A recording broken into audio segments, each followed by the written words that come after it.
أعوذ بالله من الشيطان الرجيم بسم الله الرحمن الرحيم.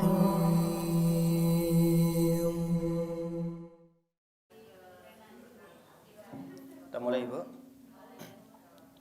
Bismillahirrahmanirrahim. Assalamualaikum warahmatullahi wabarakatuh. Alhamdulillahi ala ihsani wa syukru lahu ala taufiqihi wa amtinani wa asyhadu an la ilaha illallah lahu la syarika la ta'ziman li sya'ni wa asyhadu anna Muhammadan abduhu wa rasuluhu ad-da'i ila ridwani wa sallallahu sallam wa baraka alaihi wa ala alihi wa ashabihi wa ikhwani. Masyarul muslimat yang semoga kita selalu dalam lindungan Allah Subhanahu wa taala. Alhamdulillah, biar dilihat dulu, Bu, sebentar. Iya, nggak apa-apa, biarin aja, Bu. Iya, biar kita lanjutkan ya, Bu. Ya, bersyukur kita kepada Allah Subhanahu wa taala atas karunia yang dilimpahkan kepada kita, yang dengannya alhamdulillah di hari yang terbaik ini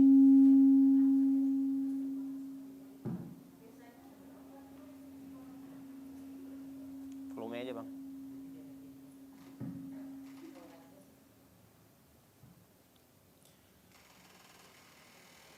Baik,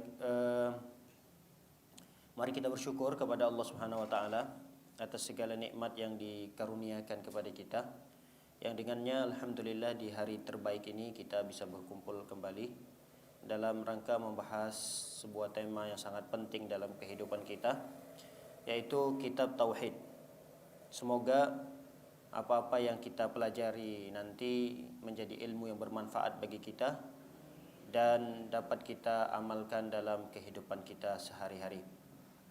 Salawat beserta salam tak lupa pula kita hadiahkan untuk Nabi kita tercinta, Nabi Muhammad sallallahu alaihi wasallam, yang dengannya semoga kita bisa mendapatkan predikat umat Nabi yang kelak mendapatkan syafaahnya pada hari kiamat.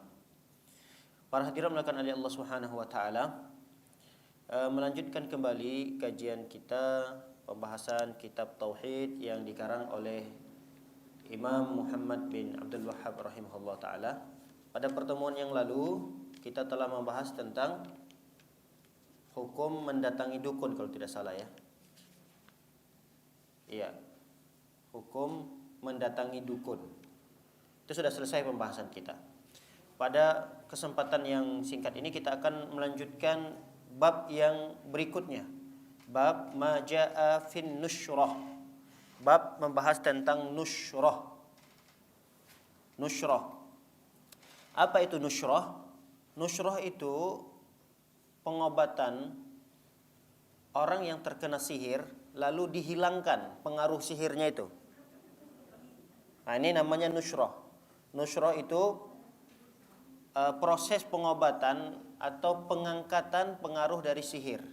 Ada orang yang terkena sihir, nah pengaruh sihirnya itu ingin dihilangkan. Nah, proses penghilangan pengaruh sihir ini terhadap seseorang itu disebut dengan nusyrah. Ada orang yang misalnya kerasukan, ada orang misalnya kena guna-guna, kena santet. Nah, proses untuk pengangkatan santet atau guna-guna pada diri seseorang itu disebut dengan nusyrah. Baik. Nah, bagaimana hukum nusyrah ini sendiri? Dalam hadis yang diriwayatkan oleh Jabir, anna Rasul sallallahu alaihi wasallam su'ila anin nusyrah. Pernah Nabi sallallahu alaihi wasallam ditanya tentang nusyrah ini, yaitu pengobatan sihir yang mengganggu seseorang.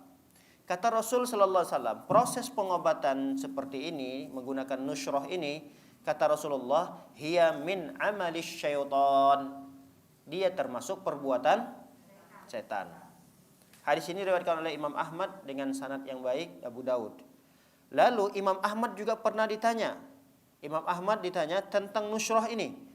Kata Imam Ahmad menjawab, Ibnu Mas'ud yaqrahu hadza kullahu. Kata Ibnu Mas'ud, kata Imam Ahmad mengatakan menukil ucapan sahabat Ibnu Mas'ud, Ibnu Mas'ud melarang ini. Ibnu Mas'ud melarang. Makruh di sini dibenci oleh Ibnu Mas'ud, maksudnya adalah tingkatan kebencian yang dimaksud oleh Ibnu Mas'ud sampai pada tahap haram hukumnya. Jadi nusyroh ini hukumnya haram. Baik, nusyroh ini ada yang membolehkannya.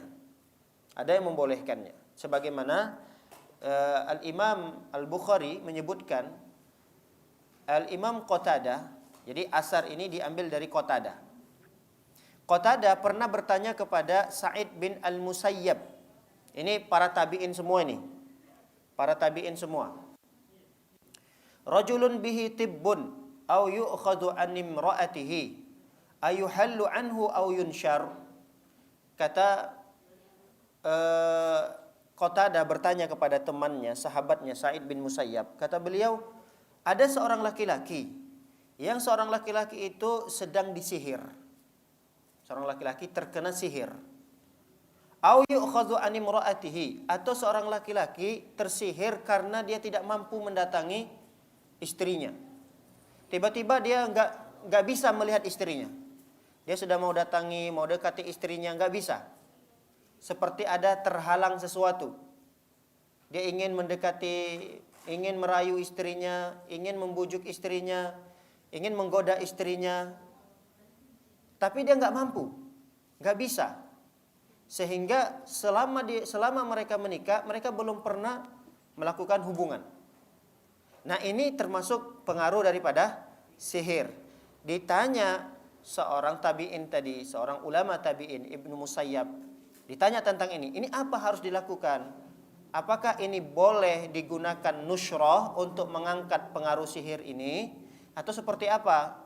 Kata Ibnu Musayyab menjawab, la ba'sa bihi.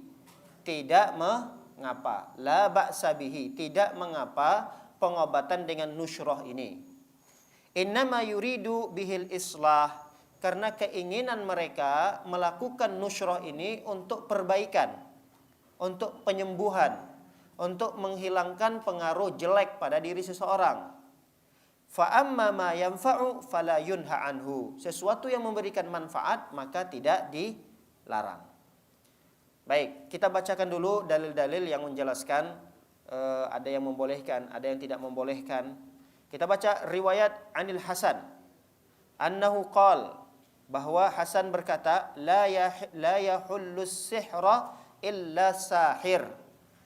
Tidak mungkin proses pengangkatan gangguan orang yang disihir kecuali tukang sihir pula. Paham? Gak mungkin ada orang yang bisa menyembuhkan proses pengaruh sihir yang jelek tadi, itu mau disembuhkan. Dan gak mungkin itu bisa terjadi kecuali yang melakukan itu adalah tukang sihir lagi gitu. Tahu gak? Paham gak nih? Berarti pengobatan nusyroh ini adalah mengangkat pengaruh sihir dengan sihir. Nah, inilah yang dimaksud oleh Imam Al-Hasan ini. Kata beliau, enggak mungkin terjadi pengangkatan gangguan sihir kecuali itu menggunakan sihir pula. Nah, maka disinilah letak kenapa sebahagian ulama tidak membolehkan proses pengobatan orang yang diganggu dengan sihir dengan menggunakan sihir pula. Baik, kita akan bacakan perkataan Imam Ibnul Qayyim. Imam Ibnul Qayyim mengatakan an-nusyroh. Beliau tentang menjelaskan terlebih dahulu nusyroh. Apa itu nusyroh? Kata beliau, hillus sihri anil mashur. Mengangkat pengaruh sihir dari orang yang terkena sihir. Dan itu ada dua jenis. Ada dua jenis. Yang pertama, hallun bisihrin bimislihi. Mengangkat pengaruh sihir dengan menggunakan sihir. Wa huwa alladhi min amali syaitan. Inilah yang dimaksud dengan perbuatan syaitan. Jadi setan dikalahkan dengan setan pula.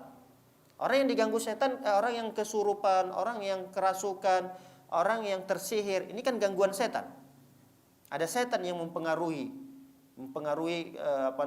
fisiknya, akalnya, penglihatannya, pemikirannya, itu dipengaruhi oleh setan sehingga dia melakukan sesuatu yang dia tidak sadari. Ada setan yang mengendalikan dirinya. Nah, untuk menghilangkan pengaruh setan ini digunakanlah setan yang lebih kuat lagi untuk mengusir setan yang tadi, yang pertama. Tapi ajibnya mereka menggunakan setan pula. Maka hal yang seperti ini masuk dalam kategori larangan hadis Nabi sallallahu alaihi wasallam yang pertama tadi. Apa kata Nabi sallallahu alaihi wasallam? Hiya min amali syaitan. Ini adalah perbuatan setan. Wa alaihi yuhmalu qaulul Hasan. Baik.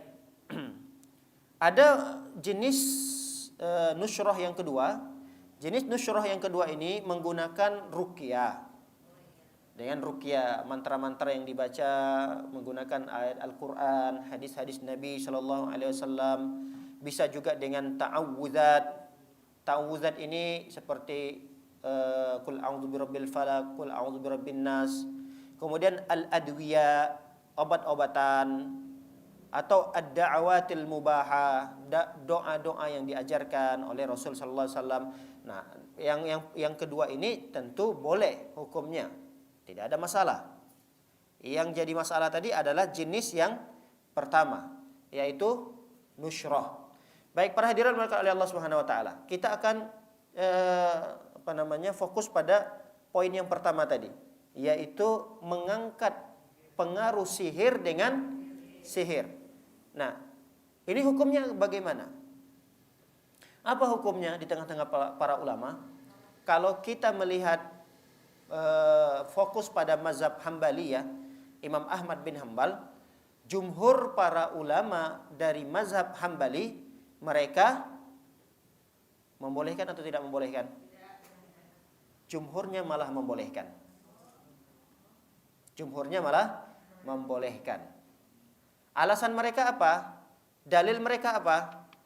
Dalilnya tadi asar yang disebutkan oleh Ibnu Musayyab. Tadi ingat Ibnu Musayyab saya sudah bacakan pertama, yang ditanyakan oleh sahabatnya sendiri, sahabat Qatadah. Qatadah bertanya nih kepada temannya, ya ustadznya, gurunya juga, Ibnu Musayyab namanya. Ada seorang laki-laki yang terkena sihir, sampai-sampai dia tidak bisa mampu mendatangi istrinya. Dia baru menikah, pengantin baru, sehari 2 hari, dia nggak bisa gitu, mau dekat dengan istrinya aja nggak bisa gitu. Seperti ada pengaruh buruk pada istrinya atau pada penglihatannya, atau ada suasana yang tidak mendukung, dan itu pengaruh daripada sihir. Pengaruh daripada sihir. Lalu kondisi laki-laki ini karena memang betul adanya, ditanyakan kepada seorang ulama ini tadi, boleh nggak laki-laki ini diobati dengan sihir lagi gitu, disebut dengan nusyrah tadi, boleh nggak? Dijawab oleh Ibnu Musayyab tadi. Apa kata beliau? La ba'sa bihi. La ba'sa bihi itu berarti tidak mengapa. Tidak mengapa menggunakan metode pengobatan sihir dengan sihir lagi. Kenapa? Karena ini ada maslahatnya. Ada maslahatnya. Ya, darurat juga, bisa disebut dengan darurat juga. Dalam kaidah yang kita sudah pernah sebutkan dan mungkin ada di antara kita yang sudah hafal, para ulama mengatakan ad-daruratu tubihul mahzurat. Jadi darurat itu membolehkan sesuatu yang haram. Paham? Karena ada pada kondisi darurat, seseorang itu bisa melakukan perkara-perkara yang haram. Ad-daruratu tubihul mahzurat. Jadi karena kondisi seseorang dalam kondisi darurat, maka kondisi ini membolehkan seseorang untuk melakukan perkara yang haram. Misal ada seseorang yang sudah mendesak sekali, yang dia tidak punya makanan lagi kecuali ada daging yang haram di sana. Bolehkah dia makan daging haram itu? Boleh. Karena kalau tidak dia makan, dia akan mati. Ada seseorang yang pengen minum, dia sudah kehausan sekali, adanya yang haram. Ya, sebatas dia untuk menyambung hidupnya, menghilangkan rasa haus yang bersangatan itu, dia minum secukupnya. Boleh. Itu haram. Iya, haram. Tapi dalam kondisi saat ini dia darurat.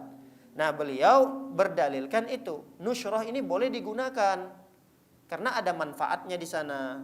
Ada maslahatnya yang bisa diambil di sana. Maka tidak mengapa seseorang itu menggunakan metode pengobatan sihir dengan sihir. Dalil yang kedua yang disebutkan oleh mereka adalah sikap Imam Ahmad bin Hambal. Sikap Imam Ahmad bin Hambal ketika beliau ditanya tentang satu peristiwa yang hampir sama. Ada seseorang yang sedang sakit. Yang sakitnya ini kena sihir juga. Lalu metode pengobatannya dengan dimasukkan air ke dalam wadah. Kayak bejana gitulah ya. Bejana, dimasukkan air di sana. Terus ketika itu air dimasukkan dalam bejana, entah apakah itu yang dibaca, lalu tiba-tiba airnya kering dari bejana itu. Nah, tidak berapa lama air itu kering, pengaruh dari sihir pada seseorang itu hilang. Nah, ditanya kasus ini kepada Imam Ahmad bin Hambal, bagaimana metode pengobatan seperti ini? Apakah boleh? Kata Imam Ahmad bin Hambal menjawab, saya nggak tahu. Artinya tidak ada ketegasan dari Imam Ahmad di sini. Tidak ada ketegasan apakah itu haram ataupun halal atau boleh gitu. Nggak ada ketegasan. Beliau hanya mengatakan, apa itu cara pengobatan, apa itu namanya? Saya nggak ngerti, saya nggak tahu gitu. Istilah gitulah beliau menjawab. Metode pengobatan apa itu? Kok dimasukkan air dalam wajan, kemudian entah apa yang dibaca, tiba-tiba airnya hilang, habis, kemudian seseorang itu sembuh dari pengaruh sihirnya. Saya nggak tahu itu, kata beliau. Nggak tahu di sini menunjukkan kata mereka yang mengatakan boleh tadi, mengobat dengan sihir pula adalah bentuk tawakufnya. Tawakuf ini ketidaktegasan Imam Ahmad bin Hambal antara membolehkan atau juga mengharamkan. Nah, ini menjadi dalil bagi mereka atas pembolehan nushrah tadi. Baik, ada dalil yang ketiga yang juga disebutkan oleh sebagian para ulama tentang Aisyah. Ketika Aisyah pernah disihir. Aisyah saja istri Nabi SAW, kurang soleha apalagi beliau. Pun pernah disihir. Apalagi kayak kita manusia-manusia biasa. Apalagi kayak kita yang musuhnya lebih banyak daripada Aisyah. Ustaz, perasaan saya nggak pernah punya musuh. Ya itu kan perasaan kita. Perasaan kita nggak punya musuh gitu. Tapi ya orang lain bisa jadi memusuhi kita karena ucapan kita, karena benci dengan cara kita bersikap. Karena ada saja orang yang benci kita barangkali karena kita ingin mengingkari kemungkaran ada pada diri seseorang, lalu kita salah caranya, orang benci kepada kita, orang memusuhi kita. Bisa jadi karena cara berpakaian kita, orang benci dengan kita dan kebenciannya itu menjadikan mereka hasad, dengki, lalu kemudian menyihir kita, bisa saja. Bisa saja. Jadi kemungkinan itu tidak tertutup. Buat kita terkena sihir. Tidak tertutup. Kenapa? Karena orang semulia ibunda kita Aisyah saja terkena sihir. Orang yang soleha sekali gitu. Bisa dikatakan beliau ini siapa sih yang mau memusuhinya gitu. Tidak akan mungkin ada yang memusuhi beliau kecuali orang-orang kafir. Di saat itu orang-orang kafir sudah dalam kondisi lemah. Kaum muslimin sudah dalam kondisi jaya-jayanya, menang dalam segala hal, dan Aisyah ini tinggal di lingkungan kaum muslimin. Gak mungkin ada yang membenci beliau. Tapi tetap saja beliau pernah kena sihir. Sakit-sakitan beliau sampai berhari-hari beliau sakit, beliau bersabar dari beban sakit yang beliau derita. Nah, lalu kemudian ada termasuk saudara datang ya berkunjung ke rumah Aisyah, melihat kondisi Aisyah ini sedang sakit. Nah, saudaranya ini dalam riwayat diceritakan dari Hindia. Dari Hindia, dari India sana. Datang melihat kondisi Aisyah, lalu mereka mengatakan, "Oh, sepertinya Anda ini terkena sihir." Terkena sihir. Yang menyihir Anda adalah begini begitu dengan menggunakan sihir ini, sihir itu. Nah, lihat, yang perlu kita garis bawahi, orang yang tadi mengatakan meramal dan bukan meramal ya. Ia memprediksikan bahwa Aisyah ini sedang terkena pengaruh sihir. Lalu kemudian diiyakan oleh Aisyah, iya saya sedang terkena pengaruh sihir. Dari mana orang ini tahu, saudaranya tahu? Kan gak mungkin Aisyah belum menceritakannya dia tahu. Nah dari mana dia tahu ini? Dari jin. Dari syaitan pula. Berarti adanya dari kisah ini dibolehkannya mengobati seseorang yang terkena jin, pengaruh jin dengan menggunakan jin pula. Karena tidak ada pengingkaran dari Aisyah ketika itu. Bisa paham gak ceritanya, Bu? Paham gak ceritanya ini? Kurang? Baik. Aisyah kan terkena sihir nih. Lalu kemudian ada saudaranya datang.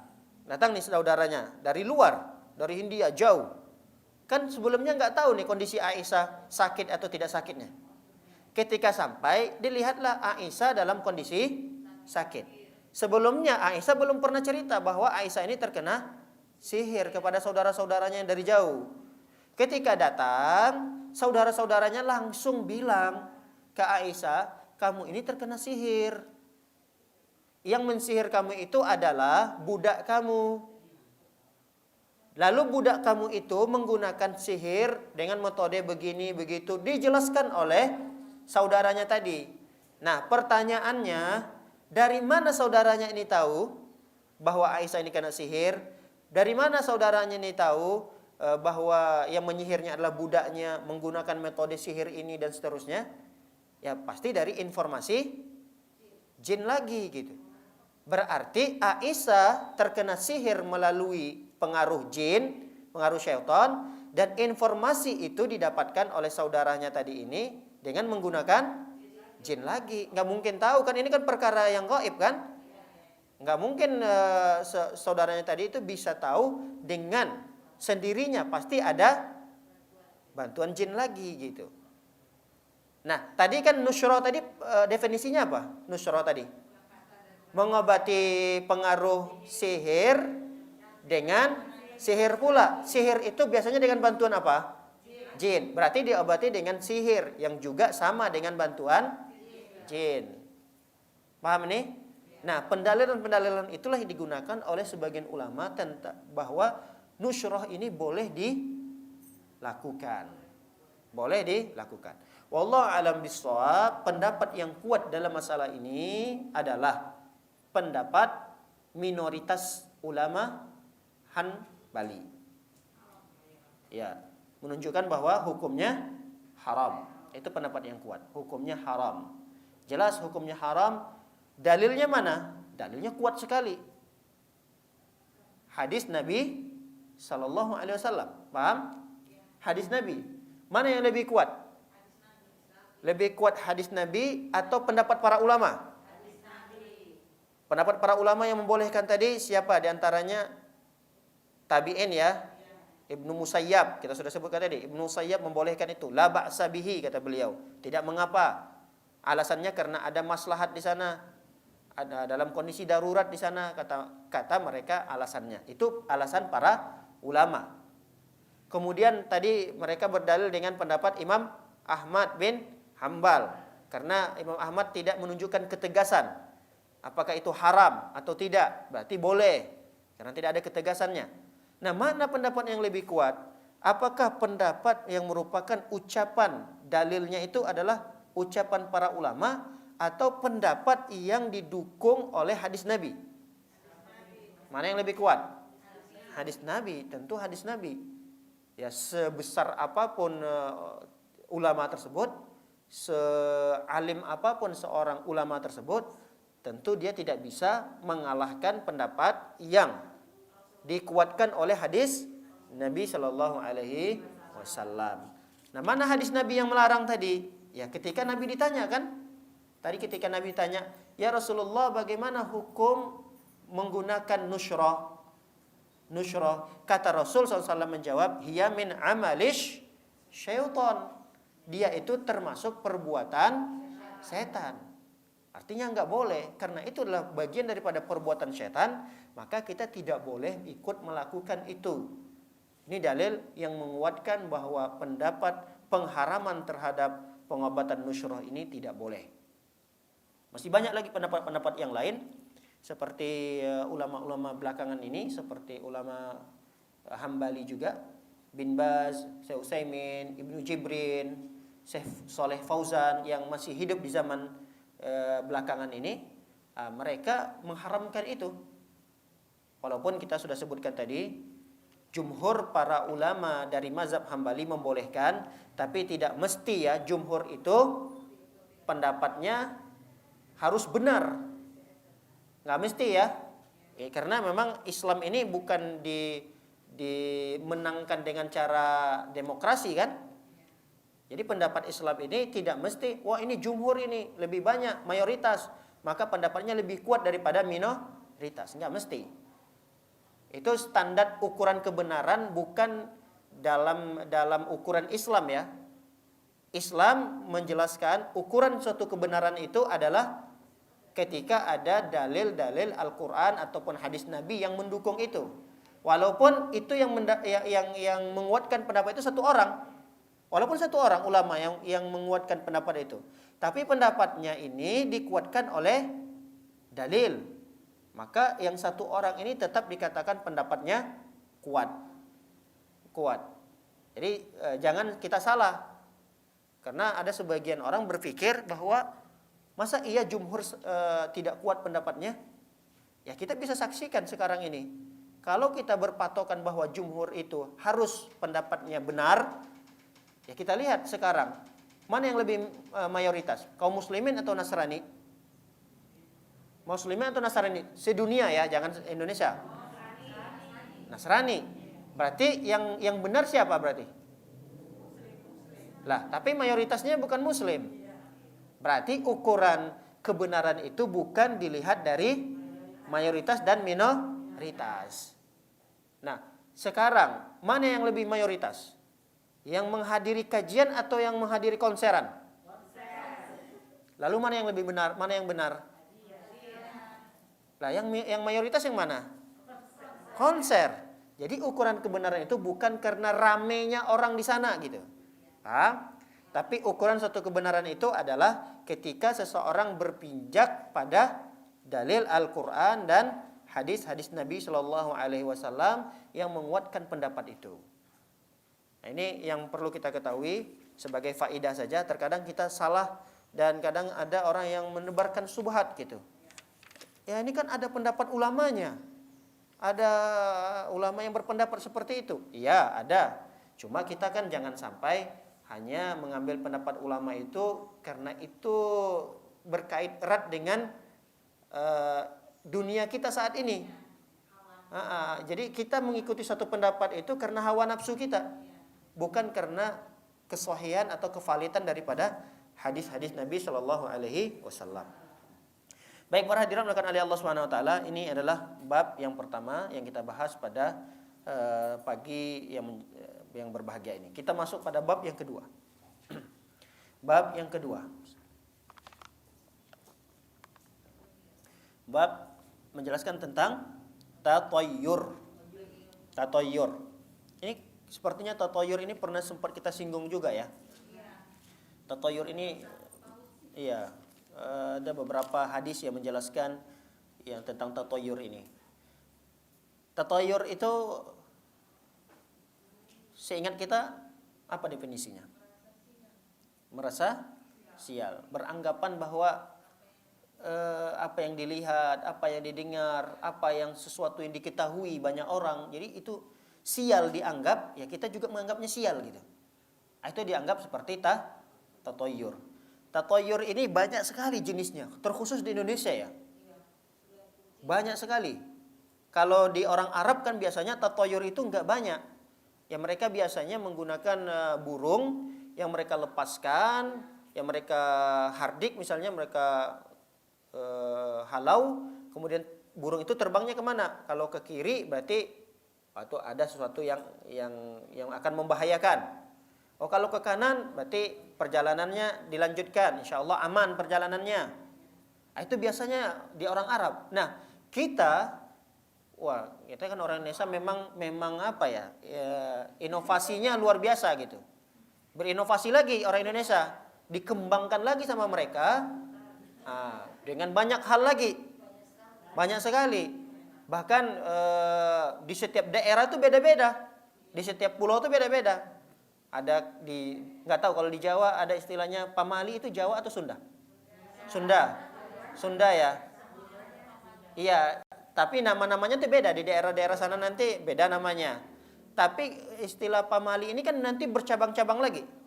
Misalnya anak gadis nggak boleh duduk di depan pintu. Nanti kenapa? Jodohnya jauh. Ada nggak yang masih meyakini itu? Bayangkan apa kaitannya jodoh dengan seorang gadis yang duduk di depan pintu. Seharusnya logika kita, ini harusnya si gadis ini lebih cepat dapat jodoh. Karena dia jual apa namanya? Jual tampan dan jual tampang di depan pintu. Kalau ada orang yang lewat, ada anak gadis cantik nih gitu. Harusnya lebih cepat dapat jodoh gitu.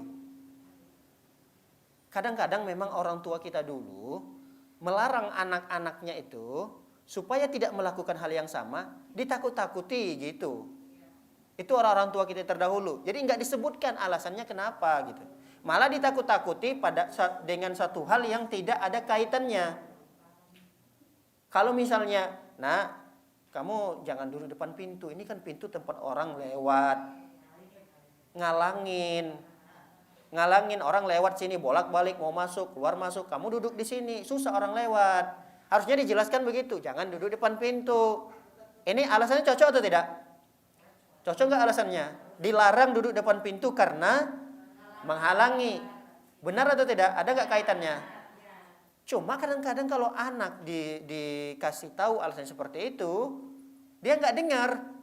Tapi kalau ditakut-takuti dengan hal yang lebih besar lagi, dia jadi takut. Kamu jangan duduk depan pintu, nanti kamu nggak dapat jodoh loh. Bayangkan.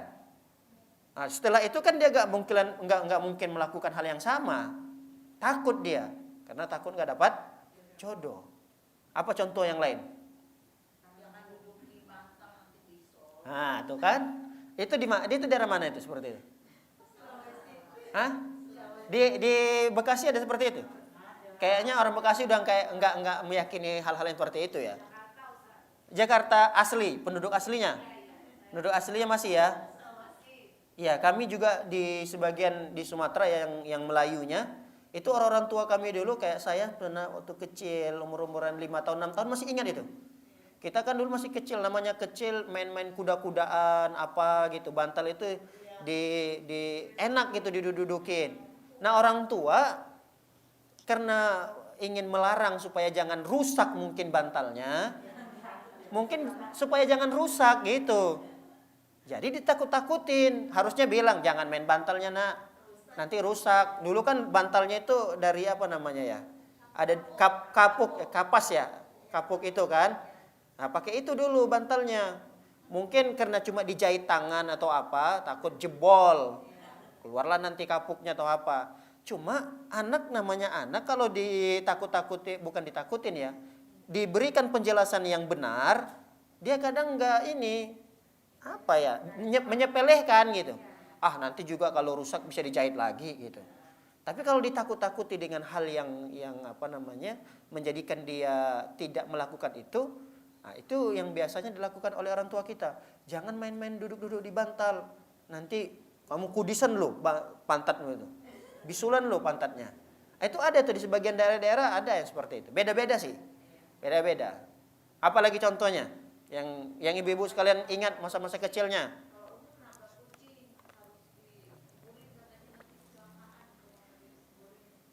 Ya. Ya itu mungkin hampir ya semua di daerah ya. Hal yang seperti itu. Ya sebenarnya sih memang tanggung jawab kita lah. Kalau kita nabrak kucing, ya jangan sampai dibiarkan begitu. Tapi kalau dibiarkan, kita akan memperkirakan ada orang yang akan meminggirkannya atau menguburkannya, ya tidak ada masalah, kita lanjut aja perjalanannya.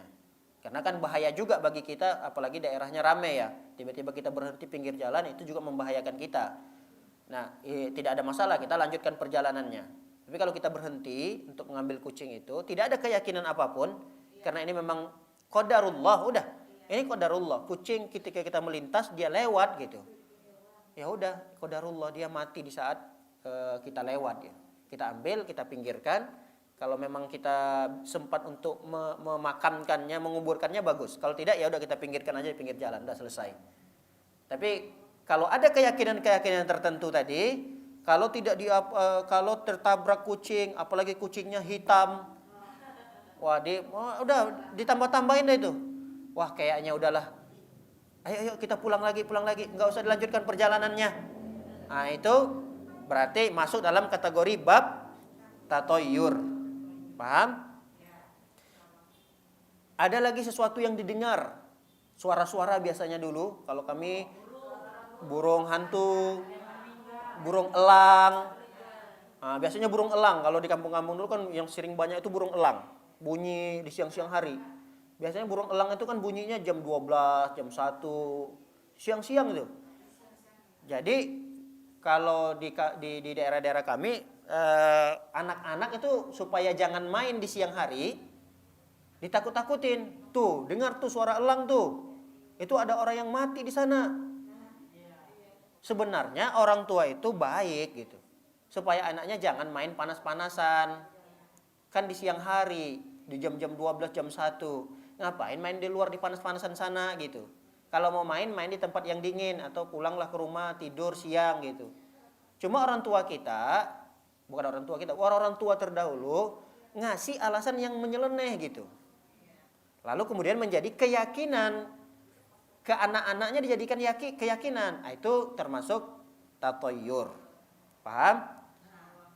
Ada sesuatu yang maklum, itu ya sekarang tatoyur yang model modern. Apa contohnya? Model modern ini.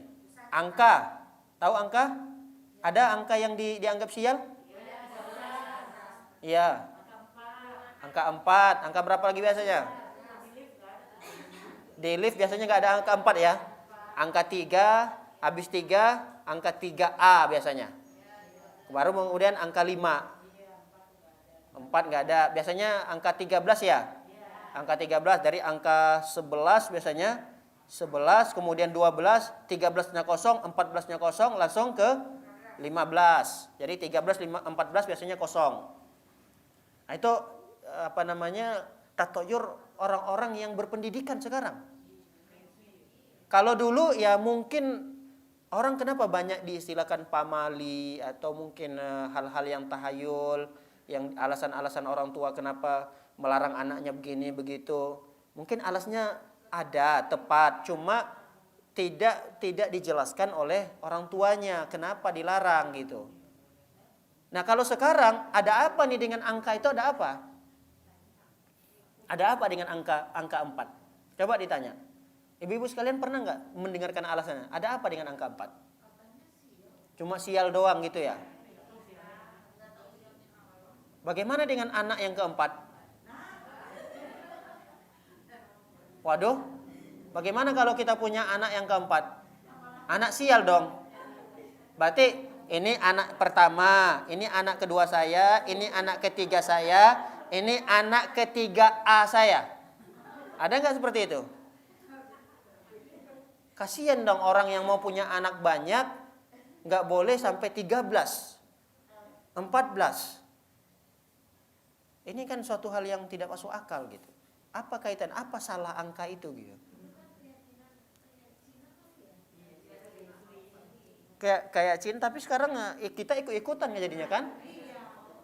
Kaum muslimin juga ikut latah. Berarti dia masuk dalam kategori bab tatoyur tadi. Ya, Bu.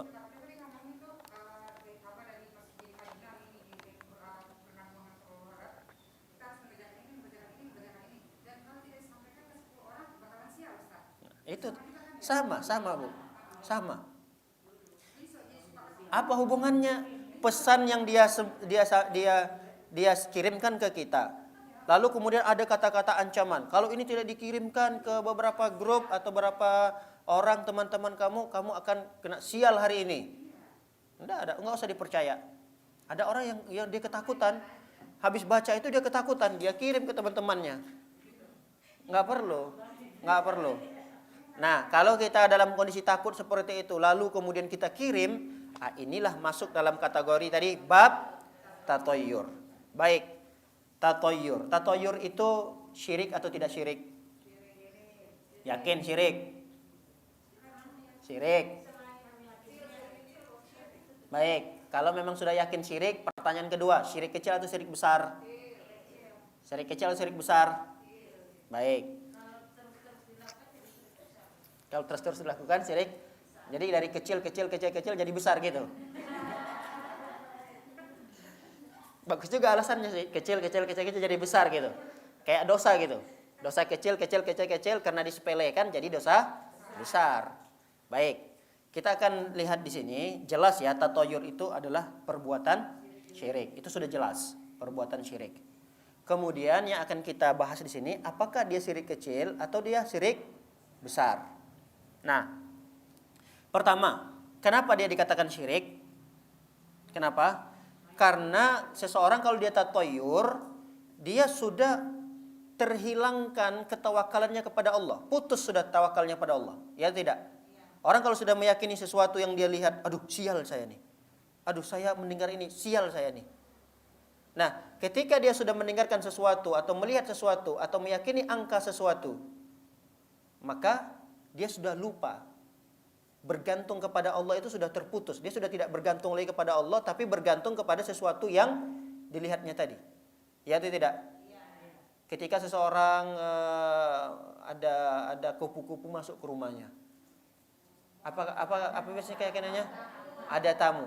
Berarti dia sudah bergantungan dengan apa? Sudah bersandar dengan kupu-kupu. Dia udah lagi tidak bersandar lagi dengan Allah. Kemudian kedip-kedip matanya. Kadang ada orang tiba-tiba matanya gerak-gerak gitu. Apa namanya istilahnya itu? Hah? Iya, kadang kan mata orang namanya tiba-tiba matanya klip-klip gitu kan. Ya namanya juga nggak tahu kenapa. Tapi ada aja orang yang memberikan alasan, wah itu berarti biasanya apa itu? Nah, dapat apalah, terserah, kadang-kadang ada macam-macam itu. Tiba-tiba telinganya mendesing, apa tuh? Mendengung telinganya. Nah, itu biasanya apa? Alasannya. Ada yang ngomongin baik atau ngomongin jelek? Tergantung, kalau yang dia sakit di sini berarti ini yang jelek gitu. Ya ada aja alasan-alasan yang dibuat-buat oleh mereka. Baik. Itu alasan pertama kenapa tatoyur ini termasuk syirik. Apa alasannya tadi? Karena seseorang itu sudah bergantung kepada apa yang dianggapnya sial tadi kan? Sudah lupa dengan Allah.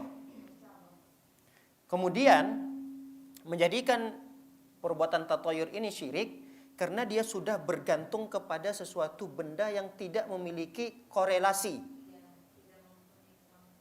Ya kan? Ini sesuatu ini tidak bisa memberikan pengaruh gitu. Tapi dikait-kaitkan dengan kejadian. Apa hubungannya? Kan gak ada hubungannya. Suara burung gagak yang hinggap di atas jendela, bunyi-bunyi, lalu dihubungkan dengan ada orang meninggal, tetangga sebelah. Waduh, pantasan tetangga sebelah meninggal ya. Tadi saya mendengarkan ada suara burung gagak gitu.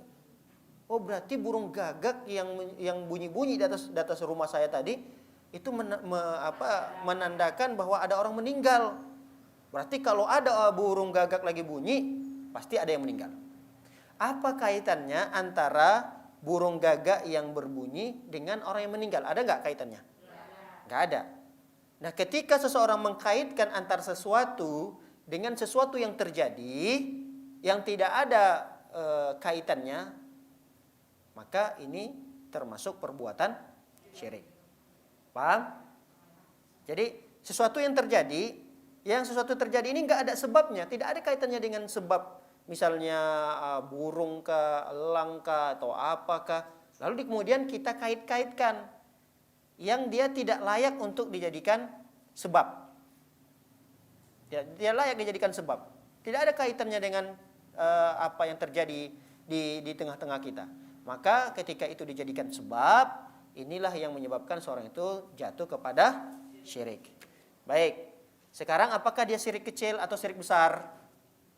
Bisa jadi dia jatuh kepada syirik besar tatkala dia bertatoyur, dan bisa jadi dia jatuh kepada syirik kecil di saat dia bertatoyur. Pertanyaannya, kapan seseorang itu di saat dia tatoyur jatuh pada syirik kecil dan kapan jatuh pada syirik besar? Ada yang tahu?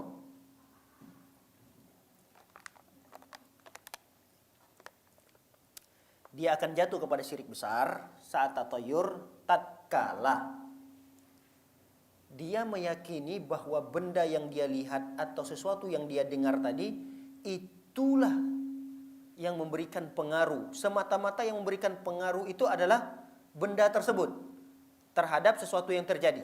Paham? Paham tidak nih? Jadi misalnya apa? Misalnya apa? Contoh keseharian kita yang terjadi tatoyur yang pernah kita lihat orang melakukannya, bukan kita, maksudnya orang itu. Apa contohnya? Contoh keseharian kita apa misalnya? Kayak tadi lah contohnya, misal apa itu anak gadis ya duduk di depan pintu. Tadi kenapa tidak boleh? Alasannya supaya jangan tidak mendapatkan jodoh. Jangan duduk di depan pintu, nanti kamu tidak dapat jodoh. Nah, ketika seseorang meyakini bahwasanya dengan duduknya di depan pintu itu, duduknya itulah yang memberikan pengaruh dia tidak mendapatkan jodoh, maka dia jatuh kepada syirik besar. Paham?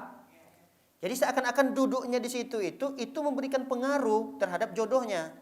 Jadi sebab dia tidak mendapatkan jodoh itu adalah karena dia duduk dekat pintu. Jadi sebab dia tidak mendapatkan jodoh itu, sebabnya adalah duduk depan pintu. Nah, ketika dia meyakini betul-betul 100% dia tidak mendapatkan jodoh itu karena duduknya, maka dia jatuh kepada syirik besar. Kapan dia jatuh kepada syirik kecil? Jatuh kepada syirik kecil tatkala dia tetap meyakininya bahwa jodoh itu memang belum diberikan oleh Allah.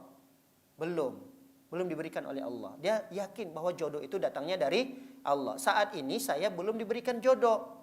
Tapi karena saya melakukan duduk di depan pintu. Paham? Paham kasus pertama dengan yang kedua tadi? Kalau yang pertama tadi betul-betul murni meyakini sebab dia belum mendapatkan jodoh itu adalah karena dia duduk di depan pintu. Kalau kasus yang kedua ini, dia tetap meyakini bahwa jodoh itu datangnya dari Allah. Saat ini dia belum mendapatkan jodoh karena Allah belum memberikannya. Dan karena, paham? Ada sebab yang dia lakukan. Sebab yang dia lakukan karena dia duduk depan pintu itu, gitu.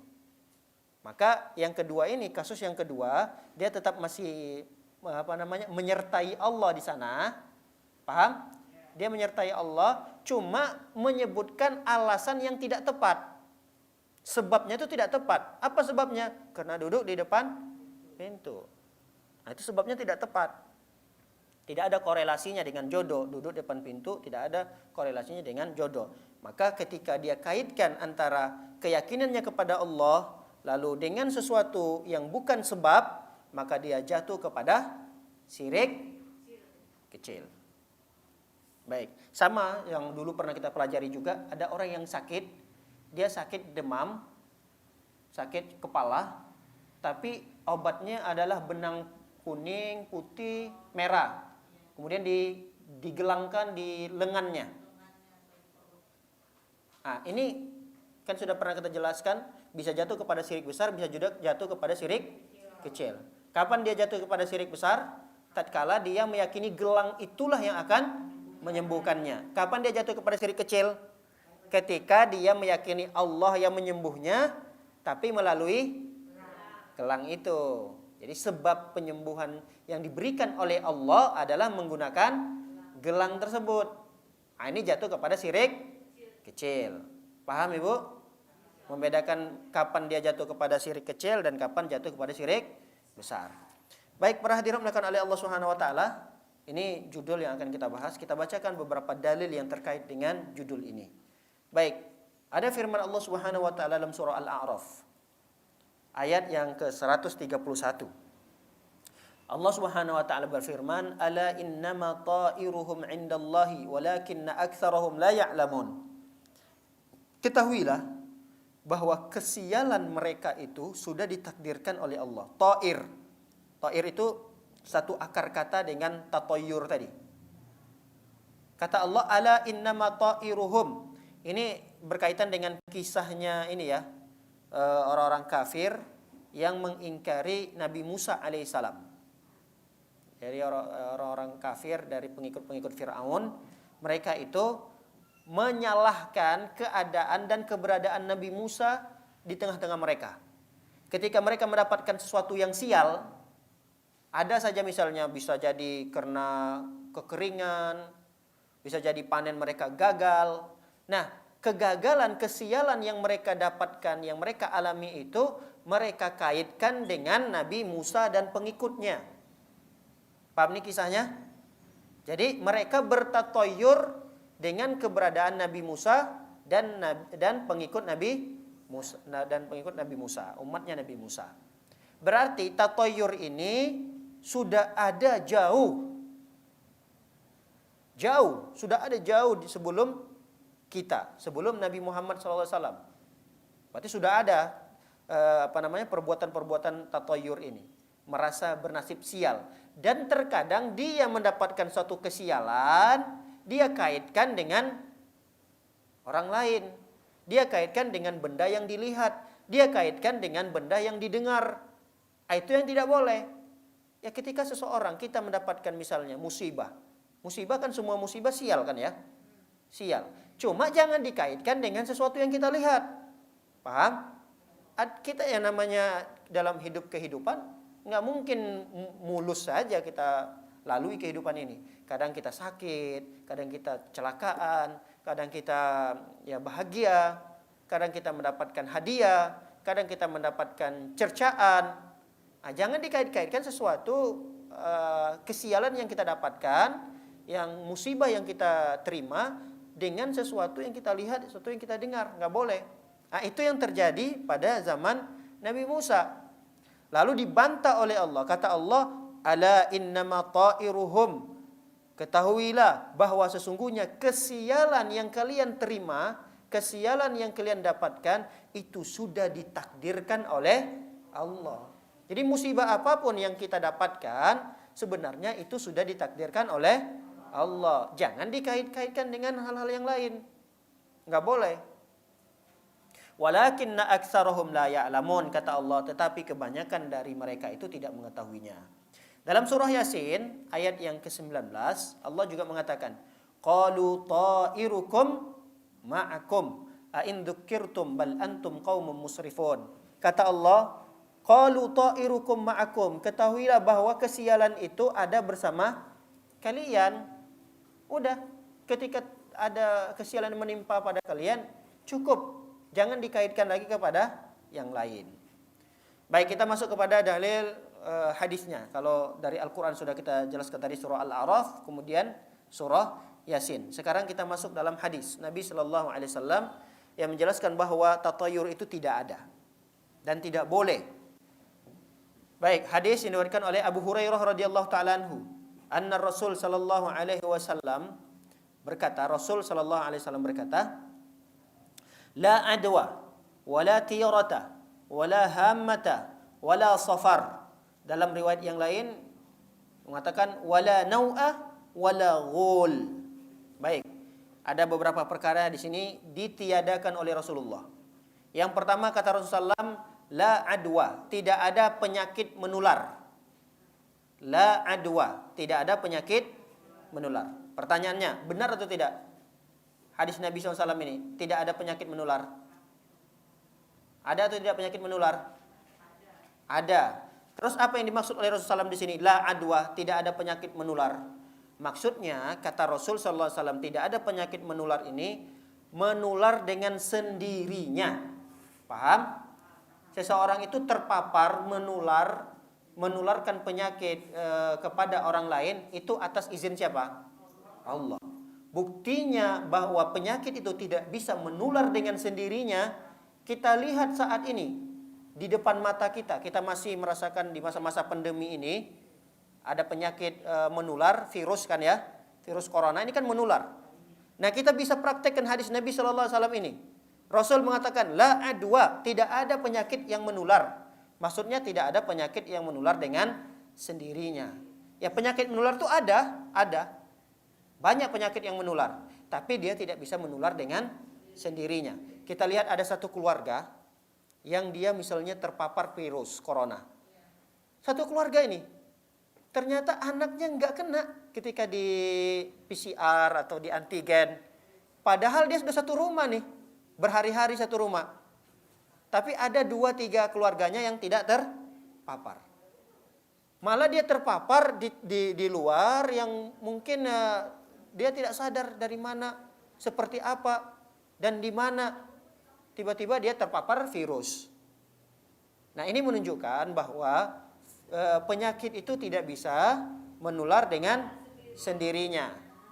Tapi penyakit menular itu ada ya. Jangan anggap bahwa Islam mengatakan penyakit menular itu tidak ada. Hadisnya ini enggak. Penyakit menular itu ada. Dalam Islam pun diakui itu. Contoh hadis Nabi SAW mengatakan, la yuradu mumridun ala musih. Kata Rasul SAW, jangan digabungkan antara yang sehat dengan yang penyakit. Misalnya ada orang yang sedang memelihara kambing ya, domba. Itu domba yang sedang sakit, jangan digabungkan dengan domba yang sehat. Itu perintah Nabi. Dikarantina dulu, ada 2-3 ekor domba yang sedang sakit, itu dikarantina dulu, dipisahkan, jangan gabung dengan domba-domba yang sehat. Berarti itu kan hadis Nabi SAW menunjukkan adanya penyakit menular. Bahkan dalam hadis yang lain Rasul mengatakan, firra minal majzum firaraka minal asad. Larilah kalian, kata Rasulullah, dari penyakit lepra. Penyakit lepra, kusta ya. Sama kusta, lepra. Kata Rasul SAW, larilah kalian. Maksudnya jangan dekat-dekat.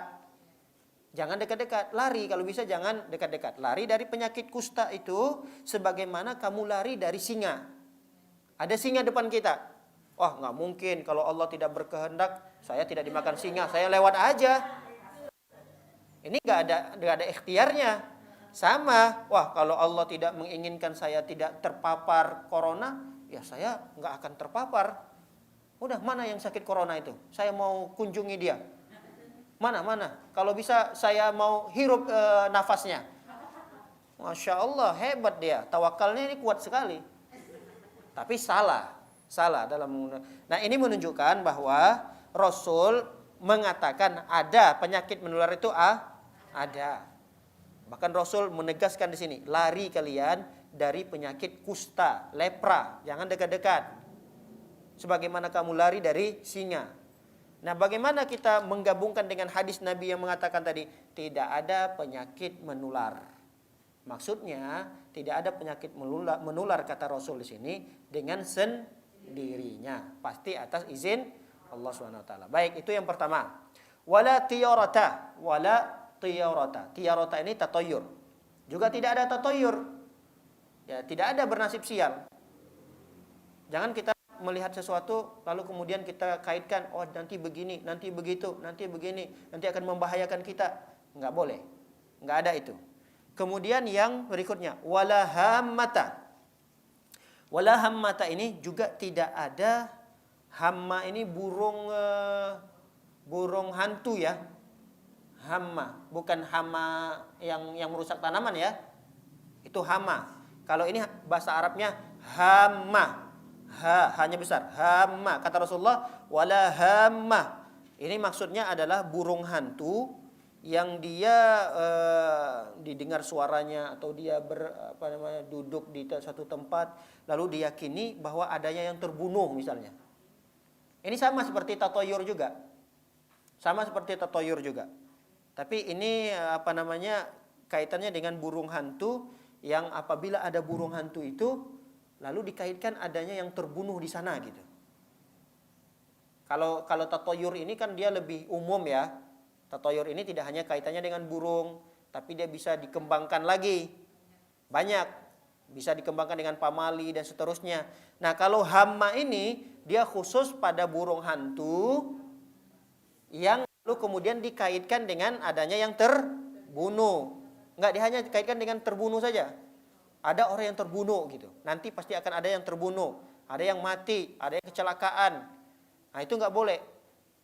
Sebenarnya kasihan juga ya burung hantu. Apa salahnya burung hantu ini? Kok bisa suuzon gitu sama burung hantu? Cukuplah seorang itu suuzon dengan orang lain lah gitu. Itu sudah cukup dosa bagi dia. Ini dia suuzonnya dengan burung hantu gitu. Apa salah burung hantu? Nggak tahu apa-apa kok saya dituduh gitu. Ini kalau burung hantu nuntut nanti ke orang-orang yang menuduh, waduh kasihan juga nih. Zalim kepada burung yang nggak ada salahnya. Baik, berikutnya wala safar. Nah, ini yang banyak terjadi pada kaum muslimin di tengah-tengah kita. Wala safar, dan tidak ada bulan safar. Maksudnya kata Rasulullah, tidak ada bulan sial. Jangan anggap bulan safar itu adalah bulan sial. Ini dibantah oleh Rasulullah. Tapi di kita bulan safar ini dianggap sial atau tidak? Dianggap sial. Bahkan di hari Rabu terakhir bulan safar. Pernah dengar nggak nih? Hati-hati. Di hari Rabu bulan Safar yang disebut dengan Rabu Wekasan apa tuh? Hah? Rabu apa namanya? Wekasan apa namanya? Hah? Tapi pernah dengar kan? Nah, Rabu ini adalah hari Rabu yang dimana kita harus melakukan ritual tertentu, sholat tertentu, ibadah sholat yang dilakukan, kemudian zikir tertentu untuk menolak bala yang akan turun pada bulan Safar ini. Nah, itu dibantah oleh Rasulullah SAW. Enggak ada kata sial di bulan Safar. Enggak ada. Kalau kita di Indonesia lebih dikembangkan lagi. Bukan bulan Safar aja. Bahkan di hari mulia kadang-kadang kita di apa ya? Kita ini ditipu gitu.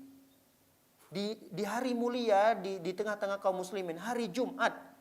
Malah di hari itu kaum muslimin seakan-akan ditakut-takuti, apalagi hari Jumat Kliwon apa? Ya kan? Jumat Kliwon, malam-malam hari. Kemudian itulah malam yang seram. Pokoknya di sekian malam dulu ya, nggak tahu kalau ibu-ibu. Kalau saya dulu di waktu kecil, umur-umur SD itu, malam yang paling kami takuti di zaman anak-anak adalah malam Jumat. Malam Jumat itu adalah malam yang ditakuti. Kalau orang tua mengatakan mau kemana? Ayo malam Jumat nih. Udah langsung, malam Jumat ya. Langsung seram, bulu kuduknya langsung naik gitu. Jumat. Lihat. Ada apa dengan Jumat? Jumat ini hari yang mulia. Hari di mana kita dianjurkan untuk memperbanyak selawat, beribadah, Sayyidul Ayyam, hari raya kaum muslimin dalam seminggu, adanya di hari Jumat. Malah kita ditakut-takuti di hari itu gitu. Ada lagi yang bernasib sial dengan tanggal lahir. Oh, kamu lahirnya hari ini ya. Kemudian mau nikah nih. Mau nikah dengan si fulan, tanggalnya apa ini? Nah, lalu kemudian akan dicarilah tanggal yang baik untuk menikah. Ada enggak? Ada. Sampai sekarang masih ada tuh kan? Padahal yang sial itu bukan hari kelahiran mereka yang akan digabungkan menjadi hari pernikahan. Sehingga tertunda nih. Jadi yang sial itu adalah karena menunda pernikahannya itu. Harusnya bisa disegerakan pernikahan mereka. Harusnya dalam minggu ini bisa mereka menikah. Atau bulan ini mereka bisa menikah. Tapi karena dilihat, waduh tanggalnya nggak bisa ini. Harus ditunda 2 bulan berikutnya. Sial atau tidak? Sial. Kasihan kan jadi sial. Harusnya dia bisa menikah segera. Bisa berbahagia, bisa bersenang-senang. Tertunda 2 bulan berikutnya. Malah mereka yang mengatakan bahwa kalau disegerakan itu yang sial. Kebalik atau tidak logikanya? Kebalik logikanya. Nah, ini banyak terjadi di tengah-tengah kita, mengkaitkan hari, tanggal, lalu kemudian dianggap itu sial. Tidak ada perkara-perkara yang sial. Sekali lagi, tidak ada waktu-waktu, tidak ada hari-hari, tidak ada bulan-bulan yang sial. Kapan hari kita sial? Kapan Ibu? Kapan hari-hari kita sial? Kapan bulan-bulan kita sial?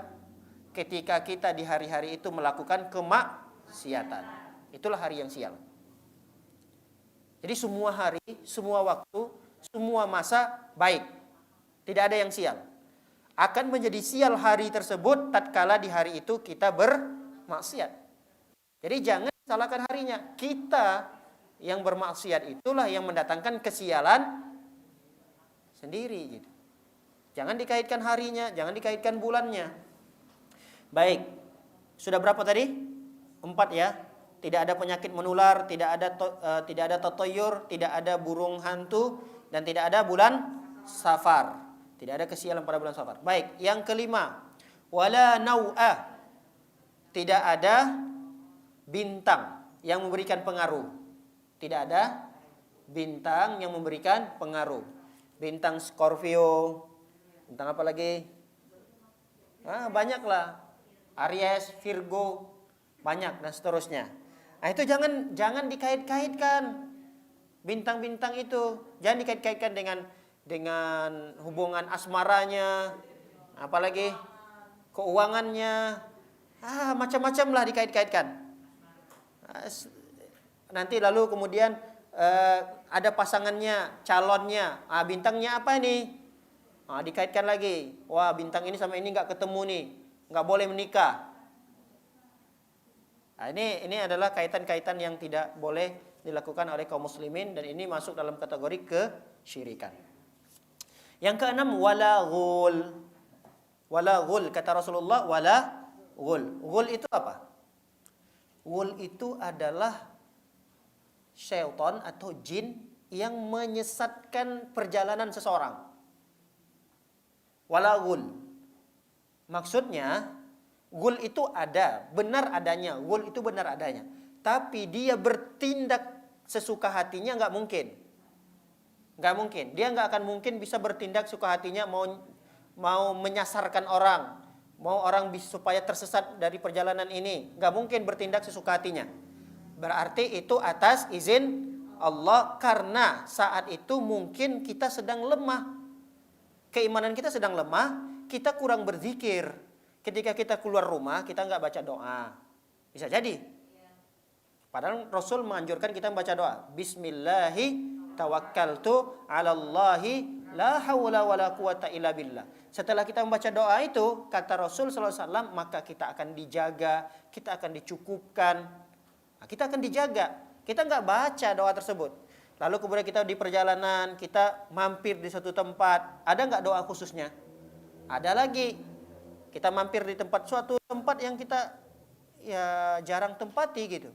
Misalnya di perjalanan kita mampir di bawah pohon istirahat, atau mampir di rest area, atau mampir di penginapan hotel. Rasul mengatakan, a'udzu bikalimatillahi tammah min syarri ma khalaq. Kata Rasulullah, kalau dia mampir di suatu tempat membaca doa tersebut atau zikir tersebut, dia tidak akan diganggu. Tidak akan diganggu. Makanya kalau kita setahun atau 2 tahun yang lalu pernah mendengarkan informasi di media, ada orang yang tiba-tiba tersesat, tiba-tiba dia ada di hutan. Ada di hutan. Nggak tahu ibu-ibu pernah dengarkan itu atau tidak? Dia katanya sih ngikutin map. Jadi ikutin jalan. Tadinya katanya kiri kanannya jalan bagus. Tiba-tiba dia sudah berada di tengah-tengah hutan, yang mobilnya sudah tidak bisa bergerak lagi. Nggak bisa maju, nggak bisa mundur. Jalannya udah jelek. Mobilnya udah kebenam di situ. Nah, katanya tadi saya lewat tol katanya. Saya lewat tol, jalannya bagus. Saya nggak ngerti kok masa saya nggak merasakan jalannya jelek gitu. Itu bisa jadi diganggu oleh ghul tadi. Paham? Siapa setannya tadi namanya? Ghul. Ghul namanya. Bukan gaul ya. Bukan gaul. Ghul. Ini setan ini memang benar adanya. Kami juga pernah merasakan, bukan merasakan ya, mengalami peristiwa ini. Pernah suatu ketika kami beberapa jamaah refreshing lah, goes ke hutan gitu, ke gunung-gunung, lewatin hutan, kayu-kayu apa gitu, jalannya jalan setapak doang yang dilewatin. Nah sampai kami lewatin kebun teh, goes itu, kemudian lewatin nanti treknya ada yang hutan. Nah di hutannya ini ada, kita rombongan itu sekitar 30 orang. Kita dipandu oleh marsalnya di depan, di tengah, sama di belakang. Didampingi sama penduduk setempat. Nah suatu ketika kami sudah sampai di trek yang hutan tadi, yang di depan jalannya sudah mengikuti marsal, kita ikut nih. Nah ada 3 orang yang di tengah-tengah, bukan yang nyasar itu di belakang. Kalau di belakang mungkin masuk akal lah, ada orang nyasar di belakang karena ketinggalan. Yang nyasar itu adalah yang di tengah-tengah, didampingi oleh marsal di tengah juga, pendampingnya. Nah mereka bertiga harusnya lurus, kami kan lurus nih, di depan lurus. Mereka bertiga belok ke kanan. Lalu kemudian hampir setengah jam, 1 jam kita teriak-teriak di situ, manggil-manggil mereka 3 orang. Waduh, gawat nih. Panggil, disuruh. Mereka jawab, nggak jauh ternyata, nggak jauh. Ada suaranya. Cari lagi di mana, mutar lagi di belakang. Ketika itu ya udah kita teriakin aja. Karena kalau mau ditelepon nggak bisa, sinyal nggak ada. Kita teriak aja, udah tolong cari penduduk-penduduk setempat, kalau ada ketemu orang tanya aja, pokoknya keluar, usahakan keluar dari hutan itu, cari aja jalan besar aspal. Yang penting kita tidak mesti harus ketemu di satu titik. Pokoknya kita anjurkan yang 3 orang yang tersesat tadi, cari penduduk, tanya di mana jalan keluar untuk menuju aspal, nanti dijemput. Nah mereka mendengar aba-aba dari kita, ya mereka udah nggak nyari gerombongan lagi. Mereka cari jalan untuk keluar menuju aspal. Ketemulah sama seseorang, tanya, jalan keluar mana untuk menuju aspal, jalan besar? Kenapa Pak? Kami kesasar, ketinggal rombongan. Kesasar di mana Pak? Di sana ada, kami juga lupa. Oh iya, memang di sana itu tempat yang sering orang kesasar. Jadi memang itu tempat diyakini adalah tempat ada setan ghul itu tadi yang suka bikin orang kesasar. Nah ketika kami ketemu dengan teman-teman yang 3 orang tadi, kita ya canda-canda lah ngobrol. Kok bisa kesasar sih? Masa iya sih ada kesasar orang di tengah, ada yang harusnya dia bisa melihat orang di depan kemana arahnya. Iya, kami melihat jelas bahwa kalian itu beloknya ke kanan gitu. Ya kami bertiga belok ke kanan. Nah, itu ghul. Ghul itu ternyata dia bisa menghiasi jalan-jalan kita gitu. Yang tadinya jalan jelek bisa dihiasi sama dia kayaknya bagus.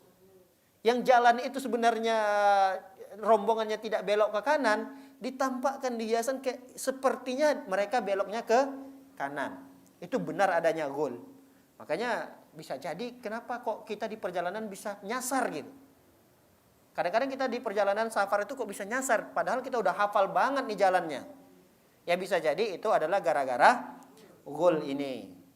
Maka kalau kita dalam kondisi hal yang sama terjadi, boleh, sebagian ulama boleh ya, selain kita kalau kita kurang dalam berdoa, bisa jadi kan kita lupa ya. Saat kendaraan kita lupa baca doanya, saat kita keluar rumah kita lupa. Nah, ketika kita berada dalam suatu kondisi yang kita ternyasar di tengah-tengah hutan, kita nggak tahu dari mana nih, kita nggak bisa lagi pertolongan, susah untuk mencarinya. Ada sebagian ulama dalam satu asar, dalam satu hadis, yang sebagian ulama melemahkan hadis ini, sebagian ulama ada yang mensahihkan hadis ini. Kata para ulama mengatakan, idza taghawwalat lakumul ghailan fabadiru bil azan. Asar ini menjelaskan apabila kalian pada suatu daerah yang kalian diganggu oleh ghul tadi, maka segeralah kalian mengumandangkan azan. Udah, karena kita udah takut banget nih, kok tiba-tiba kita ada di tengah hutan gitu. Bisa jadi, pernah nggak ibu-ibu mendengar terjadi ada anak yang seorang anak itu dia hilang beberapa saat? Pernah nggak? Sampai semalaman nyarinya. Semalaman. Itu terjadi pada tetangga saya sendiri. Kan di Sumatera itu hutan sekali dulu ya, belum masuk listrik lagi.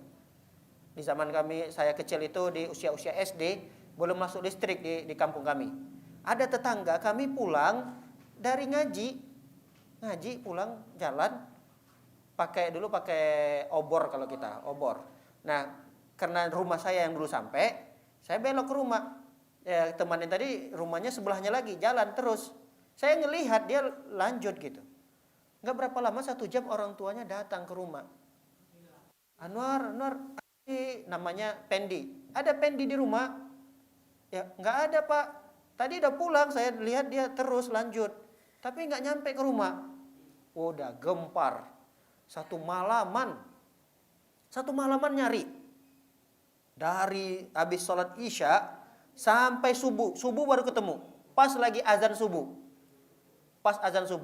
Nah, ketika didapat itu teman, masih kecil kan, teman namanya SD, kelas 2 SD, ditanya, "Kamu kemana aja sih semalaman? Kita udah nyari-nyari ke sana, ke hutan-hutan." Ke hutan-hutan kita masuk ke hutan-hutan, kita panggil, nyari. Satu kampung orang nyari. Dia bilang, "Saya ada di rumah," katanya. Enggak tidur, dia ngelihat orang rame. Kemudian orang tuanya saking stresnya, bapaknya itu sampai memukul pintu. Saya lihat, saya kasihan katanya. Tapi saya manggil-manggil mereka enggak dengar gitu. Saya manggil-manggil, saya ngelihat ada orang ramai di sekitar rumah saya ada di situ. Tapi saya katanya nggak bisa ngapa-ngapain juga. Saya mau panggil orang nggak ada dengar gitu. Ini nggak tahu istilahnya apa di Ibu, apa namanya? Hah? Kamodi namanya. Masya Allah. Itu memang benar adanya, benar. Jadi bahkan anak itu kadang-kadang dihiasi sama jin itu, dia dikasih uang, seakan-akan dikasih uang supaya betah, supaya dia nggak nangis-nangis gitu. Kemudian dikasih makanan, dibawa ke istana. Kata dia gitu ceritanya. Jadi saya tuh semalaman dibawa kemana-mana, saya dikasih uang, saya dihiasi, dibedakin sama mereka, gitu. Katanya, nggak tahu, nggak mungkin kan namanya anak masih kecil, nggak mungkin berbohong dia. Memang waktu itu kita dapati teman itu dalam kondisi dia wajahnya kayak dibedakin sama tanah, benar tanah. Terus saya dikasih uang katanya, ditunjukin di dalam sakunya, ternyata cuma daunan doang. Waktu didapati itu. Nah, ketika waktu udah hampir subuh kan, azan lah beberapa pemuka-pemuka kampung itu azan. Allahu Akbar, ada di kampung, ada di hutan sana, ada di hutan sini. Nah, nggak berapa lama azan, subhanallah, anak itu tiba-tiba tergeletak tidur di pinggir jalan. Padahal pinggir jalan itu sudah berkali-kali kita lewat di sana, nggak ada. Aneh tidak? Aneh. Itu terjadi ternyata. Bisa jadi itu pengaruh daripada jin tadi. Ada jin yang iseng seperti itu. Entahkah dia nggak punya anak, dia pengen mengadopsi anak. Entah, nggak tahu lah apa motifnya jin itu kok sampai seperti itu gitu. Iseng ganggu manusia gitu. Apa kurang kerjaan? Ya terserah namanya, masing-masing daerah ada namanya lah. Ada namanya, kata orang diculik wewe gombel lah, apalah. Tapi itu benar adanya. Tapi Ana belum pernah mendengar itu diculik sampai lama ya. Selama-lamanya enggak. Paling ada yang sejam, ada yang 2 jam, ada yang semalam. Ada. Kadang-kadang malah di siang hari. Bisa terjadi di siang hari pun bisa. Di siang hari. Ada juga nih kejadian yang sama. Ini di zaman kami kecil juga nih. Di zaman kami kecil, kami kan dulu mainnya di semak-semak juga. Mainnya main sembunyi-sembunyian. Petak umpet kalau di sini kan ya. Namanya main petak umpet. Kami ada teman itu sembunyi. Sampai 2 jam kita nyari-nyari, akhirnya kebingungan. 2 jam lebih nyari-nyari. Katanya saya ada di sini katanya. Saya udah keluar, kalian nggak dengar saya aja. Kita udah panik. Kita udah ngadu ke orang tuanya, cari ke rumahnya nggak ada. Kita udah suuzon aja, ini orang curang nih gitu. Teman kita curang, kita capek-capek nyari, dia nggak keluar-keluar. Oh ternyata memang betul bukan dia sembunyi, tapi dia disembunyiin. Disembunyiin sama setan itu. Nah makanya ya kita harus berhati-hati memang. Kadang ada memang jin-jin, setan-setan iseng itu ada. Apalagi di dalam perjalanan ya. Karena khusus di dalam perjalanan tadi ada namanya ghul. Ghul. Tapi tentunya dia ini tidak bisa bertindak sesuka hatinya. Dia tidak bisa bertindak sesuka hatinya. Wala ghul kata Rasulullah. Tidak ada jin ghul itu yang bertindak sesuka hatinya. Tentu dia melakukan sesuatu itu tidak mungkin tanpa izin Allah Subhanahu wa taala. Dan itu juga kesalahannya ada kadang pada diri kita yang kurang zikirnya, yang mungkin kita tidak keluar rumah tidak baca doa. Ketika kita mampir di suatu tempat, apalagi tempat itu jarang dihuni oleh orang, kita mampir di sebuah pohon, di bawah pohon, udah itu ngelakuin hal-hal yang aneh lagi di bawah pohon. Dia kencing sembarangan, bisa jadi yang dikencinginya rumah jin itu, ya tidak? Nah, ya jinnya nggak terima dong, nggak terima. Makanya hati-hati kalau kita buang apa sesuatu, lihat ada lubang atau tidak. Bisa jadi di situ ada lubang, entahkah itu lubang semut atau apa. Ya kita nggak tahu lubang itu bisa jadi ada jin juga di dalamnya. Makanya hati-hati, jangan asal-asal semprot. Ada orang berdiri langsung semprot cert. Ya bukan artinya kita harus minta izin ke mereka, bukan. Bukan artinya kita harus amin-amin, ada bahasa gitu kan ya? Amin-amin, permisi, anak cucu mau lewat, nggak perlu. Nggak perlu juga istilahnya kalau lewat tempat ini harus klakson, tit, nggak perlu. Ya kita cukup baca doa kepada Allah, minta perlindungan kepada Allah, baca bismillah, kemudian kita mampir baca auzubillahi bikalimatillahi tamma min syarri ma khalaq. Cukup. Kemudian kita hati-hati aja mana tempat-tempat yang harus kita hindari. Jangan sampai ada semut di situ terinjak, mengganggu mereka. Itu yang perlu dihindari. Ya, wallahu a'lam bishawab. Barangkali ini kajian yang singkat yang dapat kita bahas. Belum selesai pembahasan kita terkait dengan masalah tatayur ini. Wallahu a'lam bishawab. Demikian. Barangkali ada yang ingin didiskusikan, Ibu-ibu, silakan.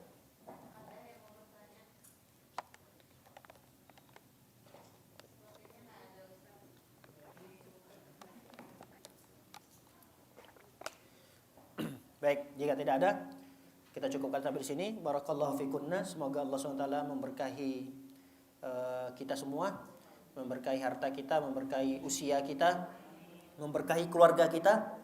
Semoga kita selalu diberikan kesehatan oleh Allah Subhanahu wa taala, berikan umur yang panjang sehingga bisa bertemu dengan bulan Ramadan dan kita bisa beraktivitas, beribadah, memaksimalkan waktu-waktu sisa-sisa umur yang masih diberikan oleh Allah Subhanahu wa taala untuk beribadah kepadanya. Demikian, wassallallahu nabiyana Muhammadin wa ala alihi washabbihi wasallam ajmain. Subhanakallahumma bihamdika asyhadu an la ilaha illa anta astaghfiruka wa atubu ilaik. Assalamualaikum warahmatullahi wabarakatuh.